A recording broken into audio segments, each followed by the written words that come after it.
Hi, I'm Merrill Williams, and I'm going to do what is called an oral history of the tobacco litigation. And one of the things that is prominent on my mind is what I did during the tobacco litigation. Particularly when I say tobacco litigation, I mean the master settlement agreement that came about. And a lot of people don't look at this as a completed task for people. What's gained, what's lost. It doesn't seem to have gone anywhere, and I believe that's true. Now, one of the reasons I'm here is because I wasted a lot of time. I worked for a law firm. Which had to do with tobacco litigation. And it was the last litigation, and that's what I'd like to talk about. It was the last law firm that was involved in the in the management of their documents.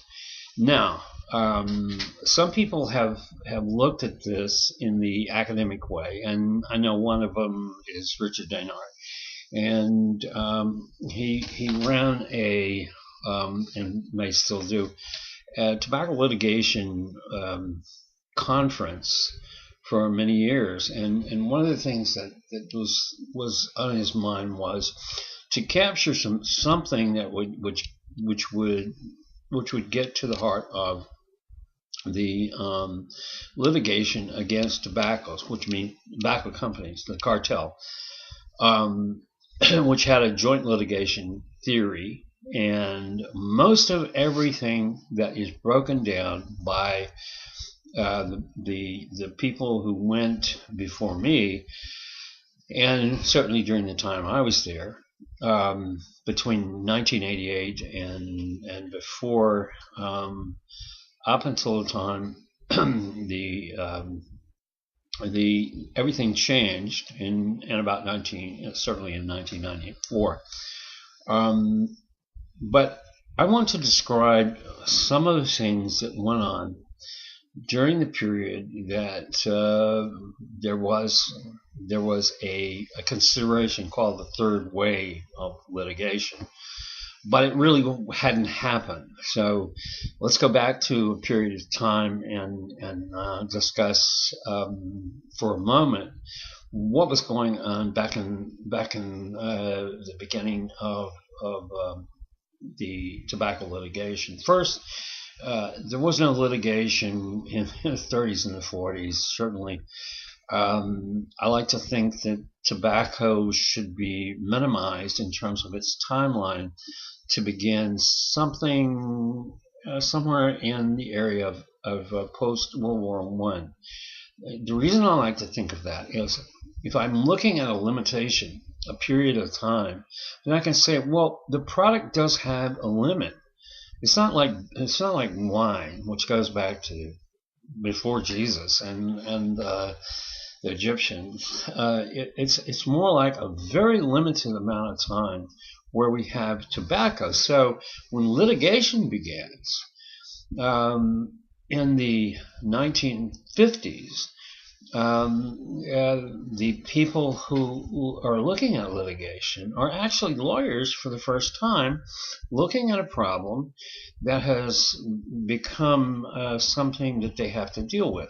Now, the lawyers that first handled litigation were not well aware of how much discovery there really was, and they knew there was something there. And when Richard Daynard had his interest, I think early in the 80s, and Stanton Glantz had an interest in this in the 80s,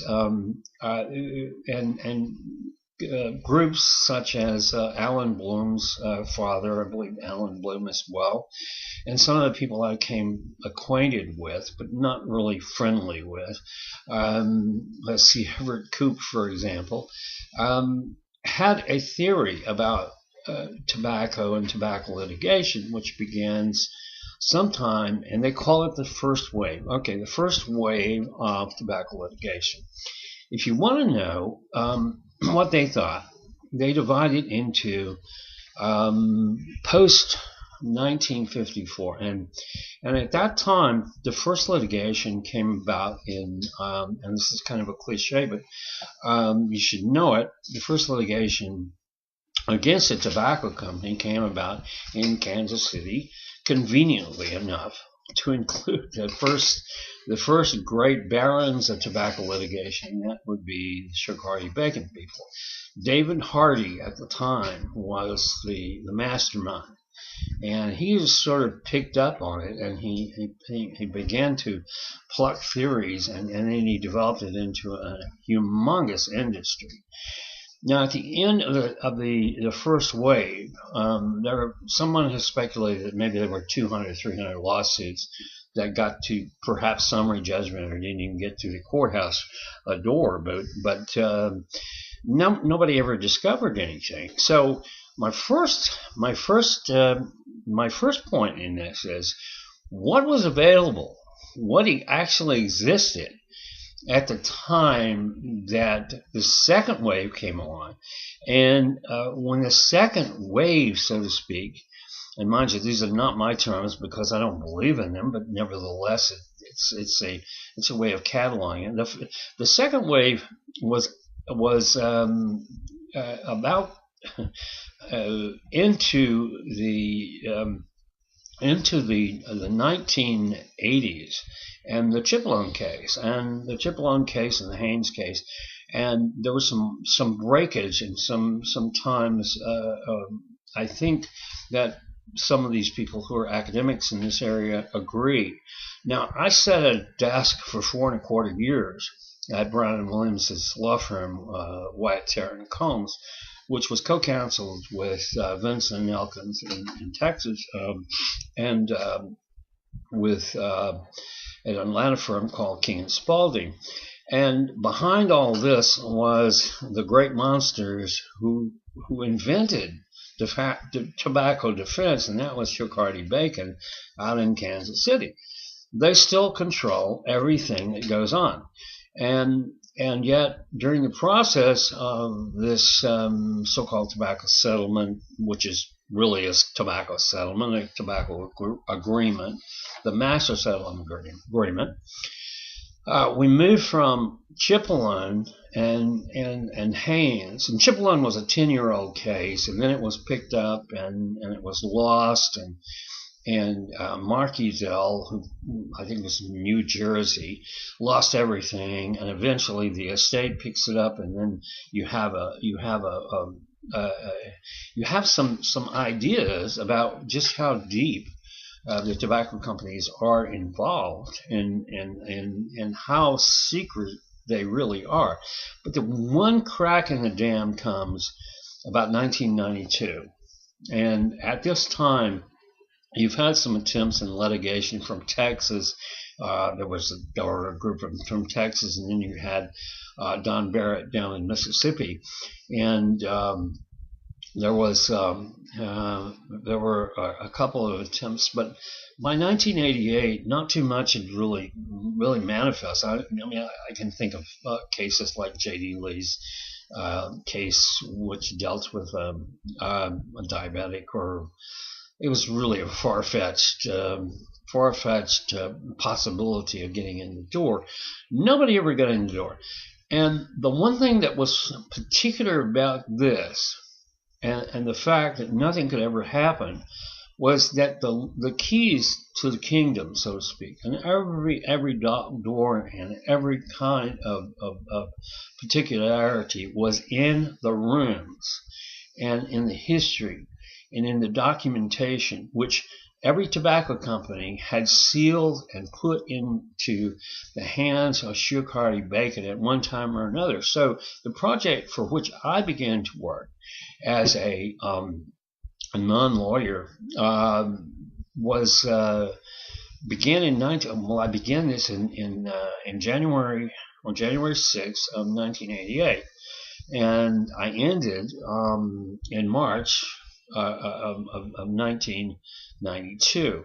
Now, during that time, there were a couple of cases that were going on in the 80s, 1988 and 89, Don Barrett was interested in litigating and did litigate a couple of times, and he basically was frustrated.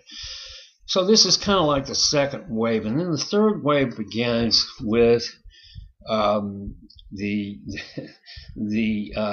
the Dickie Scruggs and the boys in Mississippi, what I call the Ole Miss boys, and the Florida group and the Texas group, and they all got together and they had a theory which was not by any means new, but nevertheless it passed for new, led by Mississippi and Mike Moore as the principal. And you can find a little bit about this in just about any book that has to do with tobacco litigation, but most recently the book that Curtis Wilkie wrote, and you get a lot of history about who was involved and how it was involved, and some of the backstory on that. On the other hand, let's get back to documents. What I did myself, and I'm interested in getting into this because I do believe that, in Minnesota, while it was the only state that didn't get involved in the master settlement agreement, knew for certain that all of these cases were document driven, and until the dam broke, and I have to take credit for this at least. The dam broke during the production of documents, which, for all practical purposes, this is not what you call a heist. This was a revelation more than a heist, and the reason for its revelation is because there were so many exceptions to privilege, and they had taken them for so long, since the 50s and the first litigation. They had never given F. Lee Bailey, for example, any of his documents that he required or he requested. He named them, and I found out while I was working in Brown and Williamson on that floor that what they did was they'd take everything that was a hot document, a really hot document, the document that said, yeah, we know what's going on, and they would blue folder it, and it would just be hidden. And so, for the people who look upon my act as totally revolutionary, then think about what the tobacco company was doing for so many years. What they really wanted to do was never give up any discovery. Only one document that I know about prior to Lee Sarek and the Haynes case, analyzing some of the documents that came out of Chippewa. Only one document ever came to the front, and that was produced by Richard Daynard, and it was about how they were performing in court. And it had something to do with the patent theory of making them spend their money rather than you spend your own. And I certainly appreciate that kind of concept. But listen, everything that was driven in the Minnesota case, which was separate from the statewide cases, everything was document driven. And ask the folks in the Minnesota case what they did. They went to bat. Well, they didn't go because they just found it out.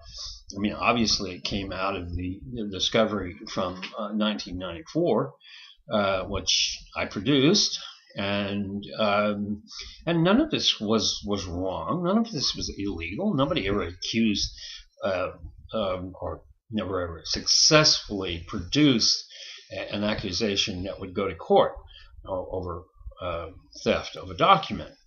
However, the documents I produced led to a whole series of documents which are now housed not just at Shirk-Hardy-Bacon, which they're protected by various members of goodness knows what organization with AK-47s or whatever, but I find that one document that Richard Daynard produced was the only document, coupled with Judge Lee Sarekhan's opinion, that ever appeared until 1994, when Mike Moore and the Mississippi Ole Miss boys got a hold of it. So we'll stop at that.